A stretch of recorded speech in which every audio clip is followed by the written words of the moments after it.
Hello everyone, welcome to my YouTube channel English literature zone. आज के video में हम लोग टीएमबीयू यूनिवर्सिटी वालों के जिनका कि सेशन 2022 से 25 है, उनके पार्ट थर्ड का इंग्लिश ऑनर्स का पेपर 7 का एक्सप्लेनेशन डिस्कस करने वाले हैं।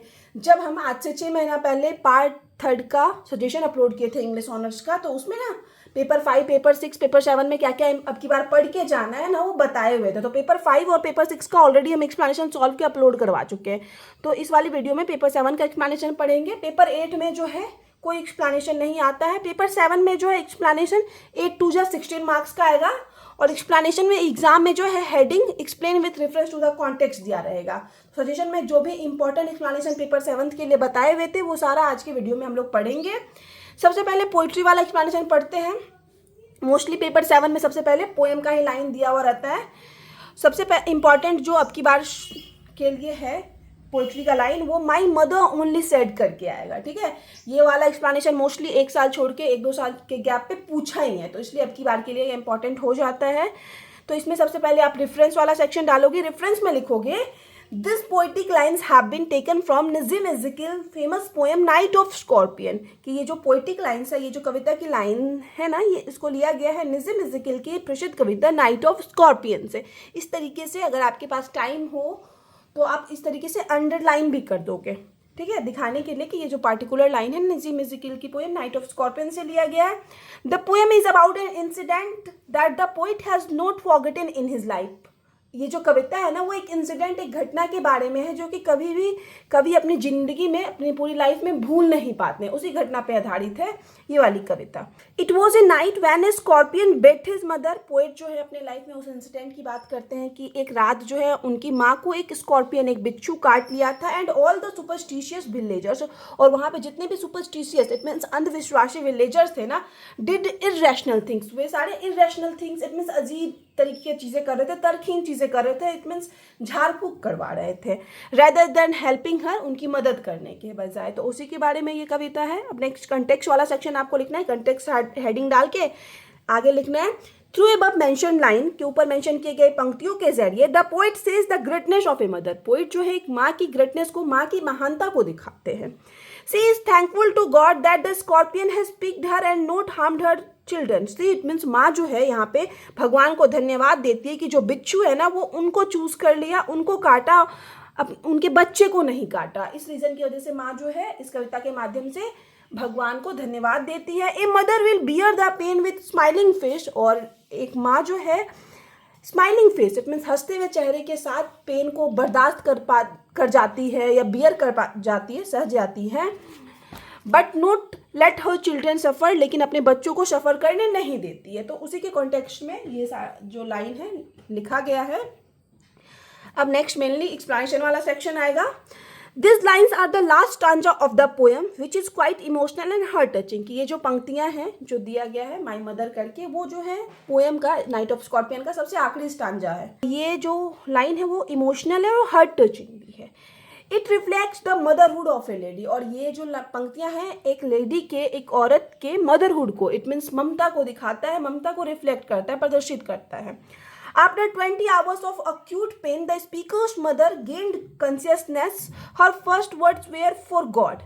मतलब 20 hours, मतलब 20 घंटे अक्यूट, बहुत ज़्यादा पेन में रहने के बाद जब स्पीकर की माँ को कंसियसनेस, इट मीन्स चेतना आती है, होश आता है ना, तो वो उसका सबसे पहला वर्ड जो होता है ना, वो भगवान के लिए होता है। This reflect how devout she was, और ये चीज़ दिखाता है कि कितनी ज़्यादा वो धार्मिक है, कि जैसे ही उसको होश आया वो सबसे पहले भगवान को धन्यवाद दे रही है। सी वॉज थैंकफुल टू गॉड, कि वो भगवान को धन्यवाद देती है, भगवान के प्रति थैंकफुल रहती है। That the scorpion picked on her, कि स्कॉर्पियन जो है उनको चूज किया, इट मीन्स बिच्छू जो है उनको चूज किया। सी वॉज ऑल्सो ग्रेटफुल, और वो इस वजह से भी भगवान की ग्रेटफुल रहती है, आभारी रहती है। Because the scorpion spared her child, क्योंकि स्कॉर्पियन जो था, बिच्छू जो था, वो उनके बच्चे को स्पेयर्ड कर दिया, बख्श दिया, छोड़ दिया, नहीं काटा। God could not be everywhere and therefore he made mothers. फिर से यहाँ पे हम माँ के लिए एक स्लोगन एज ए यूज कर रखे हैं ताकि हम लोग का जो एक्सप्लेनेशन है वो और भी ज़्यादा अच्छा दिखे, ठीक है। तो अगर आप नाइट ऑफ स्कॉर्पियन पोएम का एनालिसिस लिख रहे हो ना, या फिर कुछ भी क्रिटिकल एप्रिसिएशन, तो ये लाइन यूज कर सकते हो, काफ़ी अच्छा लाइन है। Thus, these lines are exceptional example of mother's unconditional love for her child. इस प्रकार ये जो पंक्तियां हैं एक एक्सेप्शनल, एक मतलब बहुत ही विशेष एग्जाम्पल है जिसके ज़रिए जो है मदर के अनकंडीशनल लव को दिखाया गया है अपने बच्चों के लिए। ठीक है, तो यहाँ पे हम लोग का सबसे पहला वाला माई मदर वाला एक्सप्लेनेशन खत्म हो गया।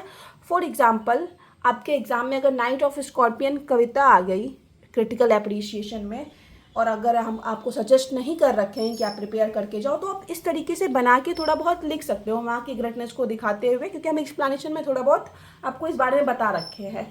और कुछ लाइन जो आप याद करके गए हो उसका भी ऐड कर दोगे। बस स्टार्टिंग और एंड जो है अपने आंसर का वो थोड़ा आपको प्रभावशाली बनाना होता है। तो बस छोड़ना मत कि अगर सजेशन से कुछ अलग आ गया तो बिल्कुल छोड़ के नहीं आना। अब दूसरा जो लाइन था पोइट्री का, the giant wears the scarf करके था, तो उसमें सबसे पहले रेफरेंस वाला सेक्शन हेडिंग डालोगे, रेफरेंस में लिखोगे this poetic lines have been taken from Toru Dutt famous poem our casuarina tree, की ये जो पंक्तियां ली गई है टोरू दत्त के famous Kavita our casuarina tree से ली गई है। It was published in her collection of poems, इसको जो पब्लिश करवाया गया था उनकी पोइट्री की collection ancient ballad and legend of Hindustan में पब्लिश करवाया गया था 1882 में। इट इज़ अबाउट कैजुरीना ट्री, और ये जो पोएम है वो कैजुरीना ट्री के बारे में है। That the पोइटिस had in her garden, जो कि पोइटिस के गार्डन में, कवित्री के गार्डन में था, एक पेड़ था उसी के बारे में ये कविता है। अब कॉन्टेक्स्ट वाला सेक्शन आएगा, कॉन्टेक्स्ट में आपको लिखना है in the poem casuarina tree is the medium to link the poet's past with the present, की कविता में जो कैजुरीना ट्री है ना वो एक साधन है जिसके जरिए पोइट्स का, इट मीन्स कवित्री का पास्ट और प्रेजेंट एक दूसरे से लिंक है, जुड़ा हुआ है। The poet remembers the tree, poet जो है इस ट्री को याद करती है because of the many happy memories of childhood days that are link to it, क्योंकि बचपन का मतलब पोइटिस की कवित्री के बचपन का ढेर सारा याद जो है ना उस पेड़ से कैजुरीना ट्री से जुड़ा हुआ है। इस वजह से पोइटिस जो है कैजुरीना ट्री को याद करती है। थ्रू दिस पोएम, इस कविता के माध्यम से poet immortalise the tree, poet क्या करती है, इमोर्टलाइज, इट मीन्स उस पेड़ को, कैजुरीना ट्री को अमर कर देती है। For the shake of her loved ones by writing a poem for it, मतलब कैजुरीना ट्री पर एक पोएम लिख के पोएट जो है अपने प्रियजनों के खातिर उस कैजुरीना ट्री को अमर कर देती है। अब नेक्स्ट एक्सप्लेनेशन वाला सेक्शन आएगा। एक्सप्लेनेशन में आप लोग को लिखना है थ्रू अबव मेंशन लाइन, के ऊपर मेंशन किए गए पंक्तियों के जरिए poet describes tree strength through the visual of a huge creeper that are climbs up the casuarina. ऊपर मेंशन किए गए लाइंस के जरिए जो पोएट हैं वो ट्री के स्ट्रेंथ को डिस्क्राइब करती है, ट्री के ताकत के बारे में बात करती है, और साथ ही साथ एक दृश्य के बारे में बात करती है जिसमें कि एक ह्यूज बड़ा सा क्रीपर, इट मीन्स बड़ी सी मोटी सी लताएं जो है ना उस कैजुरीना ट्री पे क्लाइंब, इट मीन्स चढ़ी हुई है, मतलब होता है ना पेड़ पे लत टाइप का, जो लत्तर टाइप का चढ़ जाता है, तो उसी सीन के बारे में पोइटिस बात कर रही है कि एक बड़ा सा जो है क्रीपर उस कैजुरीना ट्री पे चढ़ा हुआ है। द ट्री इज ओल्ड, वो जो पेड़ है कैजुरीना ट्री वो काफ़ी ओल्ड है, पुराना है। Full of nicks and notes, पूरा निक्स और नोट मतलब पूरी गांठें पड़ी हुई है, बहुत पुराना पेड़ है कैजुरीना ट्री, तो उसमें गांठें पड़ी हुई है। But still tall and strong, लेकिन फिर भी वो जो पेड़ है वो टॉल है, बहुत बड़ा सा है, और स्ट्रॉन्ग इट मीन्स बहुत मजबूत है। It wears the creepers like a scarf, और वो जो क्रीपर से उन लताओं को जो पेड़ है ना एक अपने स्कार्फ की तरह पहने हुए है। Winning over something that could crush any other tree, और ऐसा प्रतीत होता है कि जो ट्री है कैजुरीना ट्री वो उन क्रीपर्स पे विनिंग, इट मीन्स होता है जीत हासिल कर लिया है, और कुछ और ऐसे चीज़ पे जीत हासिल कर लिया है जो कि दूसरे ट्री को और दूसरे पेड़ को क्रश करके रख देती, इट मीन्स बर्बाद कर देती, क्योंकि मतलब जो लताएं हैं वो बहुत मोटी है। आप लोग को पता होगा कि जब कोई कमज़ोर पेड़ पे लताएं चढ़ती हैं तो पेड़ सूख जाता है, लेकिन जो कैजुरीना ट्री है ना उसको कोई फर्क नहीं पड़ रहा उन मोटी लताओं से। इस वजह से यहाँ पे पोइटिस बताती है कि कैजुरीना ट्री जो है उस पर भी जीत हासिल कर लिया, उन क्रीपर्स पर भी। It is the season of flowering, अब पोइटिस बता रही है कि फ्लावरिंग का सीजन है, फूल खिलने का मौसम है। So rich red blooms are scattered across the bough, इस वजह से जो है गहरे लाल रंग का फूल जो है उसके बाव, इट मीन्स शाखाओं पे खिला हुआ भी है कैजुरीना ट्री के। बर्ड्स एंड बीज, इट मीन्स पक्षी और मधुमक्खी जो होते हैं, आर अट्रैक्टेड, वो आकर्षित होते हैं फूलों को देख के, and are always hovering about this tree, और हमेशा हावरिंग इट मीन्स मंडराते रहते हैं इस ट्री के आसपास। The tree sing sweetly as the people of the house sleep peacefully, और ये जो ट्री है ना बहुत प्यारे गीत गाती है, इट मीन्स रात में जब ट्री के से आवाज़ आता है ना, हवाओं का जो आवाज़ आता है ना, तो इससे क्या होता है उस घर में रहने वाले लोग जो है ना बड़ी शांतिपूर्वक पीसफुली सो पाते हैं। और इस स्वीट सॉन्ग का कोई एंड नहीं है, ठीक है, क्योंकि पोएट जब छोटी थी तब भी वो पेड़ वहीं था, पोएट वो स्वीट सॉन्ग सुनती थी, और जब पोएट अब एक अच्छे 20-21 साल बाद याद कर रही है तो तब भी वो कैजुअल ट्री वहीं है। ठीक है, इस वजह से वो पोएटिस बोलती कि वो पेड़ का जो स्वीट सॉन्ग है वो कभी खत्म नहीं होता। So this lines provides a description of the gentleness and strength that is combined in the tree. इस प्रकार ये जो पंक्तियां हैं वो हम लोग को जेंटलनेस, इट मीन्स ट्री के कोमलता और स्ट्रेंथ के बारे में डिस्क्रिप्शन देती है, व्याख्या करती है, जो कि दोनों कंबाइंड है ट्री में, इट मीन्स मिश्रित रूप से देखने को मिलती है। एक तरफ तो पेड़ कोमल भी है और दूसरी तरफ पेड़ में बहुत ज़्यादा स्ट्रेंथ भी है। दोनों चीज़ को दिखाने की कोशिश की गई है इन पंक्तियों के माध्यम से। फिर से तीसरा एक्सप्लेनेशन जो इंपॉर्टेंट है उसको पढ़ते हैं। आई ब्लेंडिंग फ्रॉम माई 7 फोल्ड करके लाइन आ जाए तो आप समझ जाना कि वो सजेशन दिए थे उससे मैच कर गया है, तो उसमें सबसे पहले रेफरेंस हेडिंग डाल के आपको लिखना है this lines have been taken from Sarojini Naidu's famous poem the soul's prayer. की ये जो पंक्तियां ली गई है सरोजिनी नायडू की प्रसिद्ध कविता सोल्स प्रेयर से ली गई है। This poem shows that an imaginary conversation between the poetess and God. इस पोएम के माध्यम से जो है एक इमेजिनरी, इट मीन्स काल्पनिक कन्वर्सेशन, बातचीत दिखाया गया है कवित्री और भगवान के बीच। When she was a young child of 13 years, कि जब पोएटिस 13 साल की छोटी लड़की थी ना, तो पोएटिस कवित्री और भगवान के बीच जो है एक कन्वर्सेशन दिखाया गया है, और वो कन्वर्सेशन, वो बातचीत जो है ना काल्पनिक है। ठीक है, वो सिर्फ पोएटिस इमेजिन कर रही है। अब नेक्स्ट कॉन्टेक्स्ट वाले सेक्शन में आप लोग को लिखना है this lines are the last 4 lines of the poem. की ये जो पंक्तियां हैं कविता की आखिरी 4 पंक्तियां हैं। It offers comfort and wisdom to soul. और ये जो पंक्तियां हैं ना ये आत्मा को आराम और ज्ञान प्रदान करती है। दे रिवील दैट, और ये पंक्तियां रिवील करती है life and death are not separate entities, की जीवन और मृत्यु जो है ना ये एक दूसरे से अलग नहीं है, but interconnected aspect of God's divine plan, बल्कि भगवान के डिवाइन, इट मीन्स दिव्य प्लान का, दिव्य योजना का एक इंटरकनेक्टेड, एक दूसरे से जुड़ा हुआ एस्पेक्ट है, पहलू है। Even death is not an ending but a transformation within God's grace, की यहाँ तक की जो डेथ है वो भी एंडिंग नहीं है। ऐसा नहीं कि डेथ होने के बाद, मृत्यु होने के बाद सब कुछ खत्म हो जाता है, बल्कि ये एक ट्रांसफॉर्मेशन है। डेथ के बाद एक परिवर्तन आता है within God's grace, it means भगवान की कृपा से। अब नेक्स्ट हम लोग का एक्सप्लेनेशन वाला सेक्शन आएगा। एक्सप्लेनेशन में आप लोग को लिखना है the poetess says that life and death are merely 2 faces of God.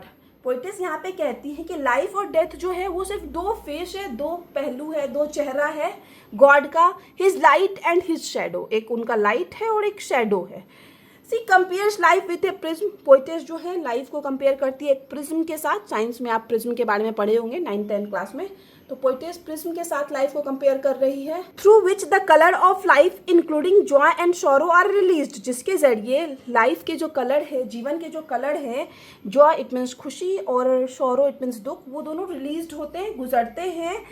The God answer poet's prayer, और भगवान जो है यहाँ पे जवाब देते हैं पोएटिस कवित्री के प्रेयर का, प्रार्थना का। He promises her to provide her everything, भगवान जो है प्रॉमिस कर रहे हैं पोएट्री से कि वो उनको सब कुछ देंगे। The God allows her to enjoy all emotional experience both good and bad, कि पोएट को जो है भगवान यहाँ पे अलाउ करते हैं, आज्ञा देते हैं कि वो सारे इमोशनल एक्सपीरियंस को, हर तरह के भावनात्मक अनुभवों को फील कर पाएगी, दुख को भी, मतलब खुशी को भी, गुडनेस को, अच्छाई को भी, और बैड मीन्स बुरे अनुभवों को भी फील कर पाएगी। She shall have both joy and sorrow, उसके पास दोनों होगा, जॉय भी होगा, सॉरो भी होगा, खुशी भी होगी, दुख भी होगा। She shall have love that will burn her like fire, कि उसके पास ऐसा प्यार होगा जो कि उनको फायर की तरह, आग की तरह जलाएगा। एंड ऐसा पेन, एंड पेन होगा that will purify her like water, जो कि उनको प्यूरिफाई कर देगा, पोएटिस को शुद्ध कर देगा, बिल्कुल वाटर की तरह। God bends from his 7-fold height to teach his children the meaning of his grace, और यहाँ पे बताया गया कि भगवान जो है ना अपने बच्चों को अपने ग्रेस का, अपने कृपा का, या फिर हम लोग बोल सकते हैं लाइफ एंड डेथ का मीनिंग बताने के लिए ना अपने 7-fold हाइट से, इट मीन 7 गुना ऊंचाई से झुक जाते हैं। तो यहाँ पे हम लोग का ये तीसरा वाला एक्सप्लेनेशन भी खत्म हो गया पोइट्री का। पोइट्री का चौथा एक्सप्लेनेशन है और सबसे आखिरी एक्सप्लेनेशन है। उसके बाद नेक्स्ट बाबूज ऑफ नैनजोर का एक्सप्लेनेशन आएगा, जो कि अब की बार के लिए इंपॉर्टेंट है, ठीक है। और चौथा एक्सप्लेनेशन जो पोइट्री का है वो वन माइट सून करके आएगा। तो वन माइट सून करके लाइन आ जाए तो आप समझ जाना कि उसको कैसे लिखना है। सबसे पहले रेफरेंस हेडिंग डालोगे, रेफरेंस में लिखोगे this poetic lines have been taken from Toru Dutt famous poem Baugmaree की। ये जो पोइटिक लाइन्स है, काव्यात्मक पंक्तियां हैं, ली गई हैं टोरू दत्त की प्रसिद्ध कविता बॉगमेयर से। The poem is written in Petrarchan sonnet form which shows Toru Dutt deep love for nature. और ये जो कविता है पिट्राचन सोनेट के फॉर्म में लिखी गई है, जो कि टोरू दत्त के एक गहरे प्यार को दिखाता है नेचर के प्रति। इट मीन्स प्रकृति के प्रति। The poet's has describe the scenic beauty of her garden in it. और इन पंक्तियों के माध्यम से या फिर इस कविता के माध्यम से कवित्री जो है अपने गार्डन के सीनिक ब्यूटी, इट मीन्स सुंदर ब्यूटी को डिस्क्राइब करती है। इट मीन्स अपने गार्डन के सुंदर दृश्य को डिस्क्राइब करती है, अपने गार्डन के सुंदर दृश्य की व्याख्या करती है। अब नेक्स्ट कॉन्टेक्स्ट वाला सेक्शन आएगा। कॉन्टेक्स्ट में लिखना है थ्रू अबव मेंशन लाइन, ऊपर मेंशन किए गए लाइंस के जरिए the poet describes the pleasure and beauty that the speaker finds in garden. Poet जो है डिस्क्राइब करती है, व्याख्या करती है उस प्लेजर, उस आनंद की और उस ब्यूटी इतनी सुंदरता की जो कि स्पीकर को उनके गार्डन में मिलता है, उसके बारे में बात करती है। It reveals Toru Dutt sensitivity towards nature on a high scale as it colour her soul. ये जो पंक्तियां हैं ये टोरू दत्त के सेंसिटिविटी इट मीन संवेदनशीलता को दिखाती है नेचर को लेके, जो कि बहुत ज़्यादा हाई है, हाई स्केल पे है। और इतना ज़्यादा पोएटिस के अंदर संवेदनशीलता है नेचर को लेके, प्रकृति को लेके, कि उस इससे क्या होता है उनका सोल भी जो है, उनकी आत्मा भी जो है कलर हो जाती है, कलरफुल हो जाती है। It also highlight her love for nature, कि ये पंक्तियाँ जो है पोएटिस के नेचर के प्रति प्यार को भी दर्शाती हैं। अब इसमें भी नेक्स्ट एक्सप्लेनेशन वाला सेक्शन आएगा। एक्सप्लेनेशन में लिखना है Toru Dutt says that the natural beauty is enough for us to shun. Toru Dutt जो है कहती है कि वो नेचुरल ब्यूटी, प्राकृतिक सुंदरता काफ़ी है शून करने के लिए, इट मीन्स हम लोगों को बेहोश करने के लिए, अचेत करने के लिए। She compares the beauty of a garden with the garden of Eden. Toru Dutt जो है अपने गार्डन की सुंदरता की तुलना जो है गार्डन ऑफ ईडन से करती है। Because it was heaven for her, क्योंकि जो पोएटिस का खुद का गार्डन है वही उनके लिए हेवन है, इट मीन स्वर्ग के जैसे। The referring of Eden garden shows her deep reading in the Bible. और जिस तरीके से यहाँ पे पोएटिस ईडन गार्डन को, गार्डन ऑफ ईडन को मेंशन कर रखी है, वो उनके बाइबल के डीप रीडिंग को, इट मीन्स किस तरह से वो बाइबल का अध्ययन कर रखी है, वो उस चीज़ को शो करता है, दिखाता है। And her inclination towards Christian faith, साथ ही साथ उनका इंक्लिनेशन इट मीन्स झुकाव दिखाता है क्रिश्चियन फेथ को लेके, क्रिश्चियन विश्वास को लेके। The poetess says trees gives us A soothing feeling, otherwise human life is full of drab and unhappiness. यहाँ पे पोएटिस कवित्री कहती हैं कि जो ट्री हैं, पेड़ हैं, वो सूदिंग फीलिंग देते हैं, सूदिंग इट मीन्स सुखद अनुभव देते हैं। वैसे तो ह्यूमन लाइफ जो है, इंसान का जो जीवन है वो ना, वो ड्रैब इट मीन्स नीरसता और अनहैप्पीनेस इट मीन्स दुख से भरा पड़ा है। The garden has different kind of trees and this are sufficient to charm us. Poetess कहती हैं कि उनका जो गार्डन है उसमें ढेर सारे अलग अलग प्रकार के डिफरेंट टाइप्स के जो हैं ट्रीज़ हैं, और ये जो ट्रीज़ हैं उनको चार्म इट मीन्स खुशी देने के लिए, आनंद देने के लिए सफिशिएंट है, इट मीन्स पर्याप्त है। There are trees of different colours. Poetess कहती है कि उनके गार्डन में अलग अलग कलर्स के पेड़ है। Variety of colours in the garden makes it attractive. और ये जो अलग अलग कलर का पेड़ है उनके गार्डन में, उनके गार्डन को ये चीज़ जो है और भी ज़्यादा अट्रैक्टिव इट मीन्स आकर्षित बनाती है। ठीक है, तो यहाँ पे वो पोइट्री वाला एक्सप्लेनेशन सारा हम लोग का खत्म हो गया, जो भी हम सजेशन में बता रखे थे। नेक्स्ट बाबूज ऑफ नयनजोर के लाइन को डिस्कस करेंगे। तो यहाँ पे हम 3 इंपॉर्टेंट लाइन मेंशन कर रखे हैं कि दैट वाज द फर्स्ट आ जाए, हेथेरियो आई हैड ओनली लुक्ड आ जाए, एंड द दादा नीडेड करके आ जाए। इन सारे लाइंस में आगे जाके कहीं ना कहीं बाबूज ऑफ नयनजोर के जो कैरेक्टर हैं, कुसुम का, बाबा साहेब का, दादा, नयनजोर, नयनजोर जगह का नाम है, तो वो सारा कैरेक्टर का नाम आपको कंफर्म मिल ही जाएगा। तो उससे भी क्लियर हो जाएगा कि वो जो एक्सप्लेनेशन है आपके एग्जाम में वो बाबूज ऑफ नयनजोर से लिया गया। तीनों एक्सप्लेनेशन के लिए हम सेम ही रखे हुए हैं सब कुछ, रेफरेंस, कॉन्टेक्स्ट और एक्सप्लेनेशन भी। तो रेफरेंस में आपको लिखना है this prosaic lines have been taken from Rabindranath Tagore famous short story the babus of Nayanjore. कि ये जो प्रोजिक लाइन्स लिया गया है वो रविन्द्रनाथ टैगोर के फेमस शॉर्ट स्टोरी, फेमस छोटी कहानी बाबूज ऑफ नयनजोर से लिया गया। It depicts the life of Kailash babu. ये जो कहानी है द बाबूज ऑफ नयनजोर, वो कैलाश बाबू के लाइफ की व्याख्या करती है। A man once of great opulence and wealth, की एक ऐसा आदमी जिसके पास एक टाइम बहुत ज़्यादा लग्जूरियस थी, वेल्थ इट मीन्स धन था, but now reduce to poverty, लेकिन अब जो है वो गरीबी में है। उसके बाद नेक्स्ट जो है हम लोग का कॉन्टेक्स्ट वाला सेक्शन आएगा। कॉन्टेक्स्ट में आप लोग को लिखना है through above mention line Tagore emphasizes the need to remain human in a modern world. ऊपर मेंशन किए गए लाइंस के जरिए टैगोर जो है इस बात पे जोर देते हैं कि इस मॉडर्न वर्ल्ड में ह्यूमन बने रहना, इट मीन्स मनुष्य बने रहना कितना ज़्यादा ज़रूरी है, आवश्यक है इस आधुनिक दुनिया में।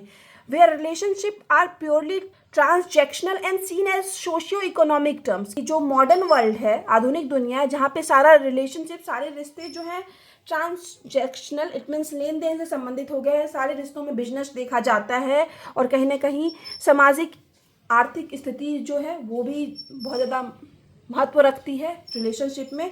तो ऐसी दुनिया में ना ह्यूमन बने रहना बहुत आवश्यक है। इस चीज़ की व्याख्या करते हैं टैगोर जो है इन पंक्तियों के जरिए। However the narrator has a change of heart owing to Kusum. हालांकि जो इस कहानी के, इस शॉर्ट स्टोरी के नरेटर हैं, वक्ता हैं, उनके अंदर जो चेंज आता है ना वो कुसुम के कारण आता है। वो ह्यूमनाइजेज हिम। कुसुम जो है इस कहानी के नरेटर को ह्यूमनाइजेस, इट मीन्स मानवीय बनाती है। And reveals to his the cruel nature of his prank. और साथ ही साथ कुसुम जो है बताती है कि नरेटर जो प्रैंक कर रहे हैं ना, जो मजाक कर रहे हैं ना, उसका क्या बुरा परिणाम हो सकता है, क्या क्रूर परिणाम हो सकता है। इस तरीके से नरेटर में जो है कुसुम की वजह से परिवर्तन आता है। उसके बाद नेक्स्ट एक्सप्लेनेशन वाला सेक्शन आ जाएगा। एक्सप्लेनेशन में लिखना है babus of Nayanjore who were once famous land holders. कि बाबूज ऑफ नयनजोर जो कि एक समय काफ़ी फेमस जमींदार थे, वो लेड डिसिडेंट लाइफ, जो कि एक पतनशील जीवन जी रहे थे। इट मीन्स दिखावे का लाइफ हम लोग बोल सकते हैं। हाउएवर द फ्लड कम। हालांकि एक बार फ्लड आता है, बाढ़ आता है। They lost their glory. वो पूरी तरह से अपना वैभव खो देते हैं, सब कुछ खो देते हैं बाढ़ आने के बाद। Kailash babu would always remain smartly dressed. और कैलाश बाबू जो है, बाबूज ऑफ नयनजोर जो है ना, वो कैलाश बाबू ही रहते, तो वो हमेशा ना अच्छे कपड़े, स्मार्टली ड्रेस्ड रहते हैं, मतलब अच्छे से कपड़ों को पहने हुए रहते थे। No matter the time of the day, मतलब दिन का कोई भी टाइम हो, रात हो, सुबह हो, शाम हो, वो हमेशा अच्छा कपड़ा पहने रहते थे। एक दिखावा का आदत पड़ गया था उनको। He had some family heirlooms left. और उनके पास ना अब बस दिखावे के लिए कुछ फैमिली, इट मीन्स परिवार का विरासत, थोड़ा बहुत जो दिखावे के लिए धन होता है ना, उतना ही बच रखा था। सारा कुछ वो लोग अपना खो चुके थे। द नरेटर डिसलाइक्स कैलाश बाबू। लेकिन जो नरेटर है, इट मीन्स वक्ता है इस कहानी का, वो ना कैलाश बाबू को बिल्कुल भी पसंद नहीं करता था। ही प्लान्स टू स्टील हेयरलूम्स। वो प्लान करता है कि उनकी जो फैमिली विरासत है, जो थोड़ा बहुत धन है दिखावे के लिए, जो भी चीज़ें हैं, उसको चुराने का। And become successful in his plan. और अपने प्लान में, योजना में सक्सेसफुल भी होता है, वो चुरा भी लेता है।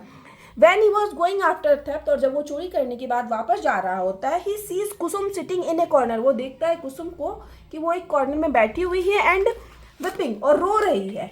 She asks him why he hates her grandfather। उसी टाइम जो है कुसुम जो है नरेटर से पूछती है कि वह उसके ग्रैंडफादर से, उसके दादाजी से, इट मीन्स कैलाश बाबू से क्यों घृणा करता है। A change come over the narrator as he realizes that he has caused great pain to a tender heart। और इसी समय जो है नरेटर के अंदर एक चेंज आता है, बदलाव आता है। जैसे उसको ये चीज़ का रियलाइज़ हो जाता है, एहसास हो जाता है कि वो एक टेंडर हर्ट, कोमल हर्ट के लिए, कोमल दिल के लिए ना बहुत बड़ा पेन का कारण बन रहा है। तो इसी समय जो है नरेटर में परिवर्तन आता है, नरेटर के बिहेवियर में कैलाश बाबू को लेके। The narrator ask Kusum hand for marriage. अब नरेटर जो है, वक्ता जो, वो कुसुम का हाथ मांगते हैं शादी के लिए।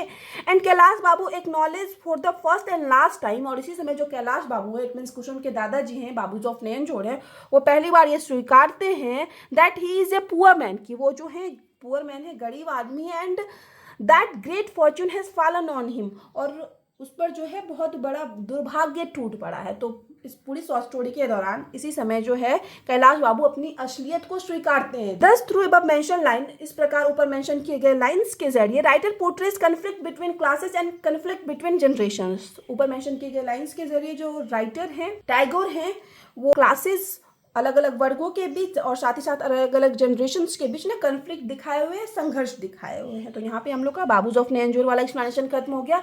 अब सबसे आखिरी एक्सप्लेनेशन ग्लोरी एट ट्विलाइट का भी एक एक्सप्लेनेशन देख लेते हैं, जो कि इस तरीके से शुरू होगा, she had married a man of Fortune करके। तो इसमें भी सबसे पहले आपको रेफरेंस हेडिंग डालना है। रेफरेंस हेडिंग में लिखना है this lines have been taken from Bhabani Bhattacharya short story glory at twilight. कि ये जो पंक्तियाँ ली गई है भवानी भट्टाचार्य के short story glory at twilight से ली गई है।